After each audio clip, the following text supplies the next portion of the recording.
Hello everyone! Have a nice day again. Ito na naman po tayo.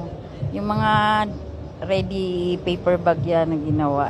After 3 days, chinecheck yung mga sirang bulaklak. Pinapalitan ko. Minsan masama pang loob ko dyan pag namamatay yung bulaklak tapos hindi nabibili ng customer. Masama. Ang gusto ko kasi pag nagagawa ko, bibili na agad ng customer. Yun lang appreciation ko sa mga flower kasi parang ano rin yan pagkain. The more na inalagaan mo rin sila, parang gusto nilang magpabinta, landing-landi sila sa customer pag parang may isip din yung mga bulaklak.